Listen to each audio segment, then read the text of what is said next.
just one final thing, and I don't want to pretend like I know a lot of information about it, but just from a technology point of view, a story I saw on the news yesterday. In the UK, the ambulance service have partnered up with. Have you seen this, Matt? Sorry, I know, I heard this on the radio. listeners, I know what you're Matt gonna is say. nodding. Yeah. This blew my mind when I saw it. It was a guy literally with some sort of like rocket pack on, Yeah. and it was like these gloves that had like jets on the bottom of them, so he could literally fly around the place. And they're using it potentially for the ambulance service and the rescue service, so they can travel basically and cut down response times basically, so they can get to people who are injured or whatever, have had falls or whatever. And this guy was just like flying up cliffs. It was ridiculous. All these big kind of hills. There were so many elements of it that in my mind I was like, surely he's going to set himself on fire, because when he showed the kind of the technology of it, it was like two rockets that he had control of in his gloves. And then he's just like, it reminded me of Rocketman, if you've ever seen the film Rocketman. But have you seen Rocketman? Oh no, it was the Rocketeer. Sorry, I was going to say Rocketman's the Elton John biography. It's not Elton John. It didn't remind me of Elton John. Yeah, he didn't have some Larry glasses on and a funky outfit. Rocketeer. Who was the star of Rocketeer, Matt? I don't know. Have you seen it? No.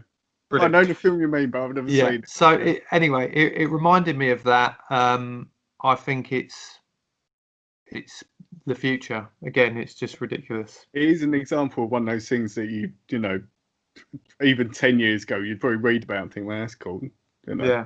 That's miles away in the future. And then when you hear it on the radio, and they said, wasn't it the response time they could reduce from something like 40 minutes to 90 seconds, I think was the improvement, wasn't it? It was insane. Yeah. And it'd be like, was they saying like maybe mountain rescue and like mountain rescue? That was getting exactly to somewhere that was quite remote. Yeah. And so in the footage that they showed this guy using it, it was literally up this kind of when I say mountain, it was like really steep hills that we would struggle to just climb up if someone was stuck up a mountain or whatever.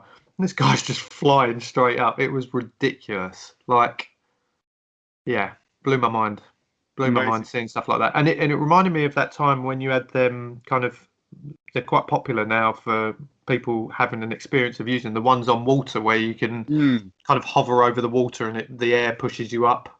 But this was the fact that it was using like jets with blue flames coming out of it. I was thinking there's got to be some sort of safety issue with that. Like, and the hands were kind of down straight beside you.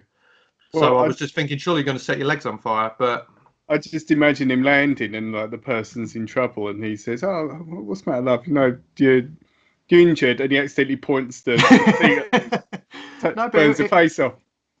I'll tell you what it reminded me of: Iron Man. When you think of Iron Man with with the flames coming out of his hands, off of his suit or whatever, it was like watching that, and you're thinking, "Wow, this is like early." Initial phase Iron Man suits. Yeah. Imagine that.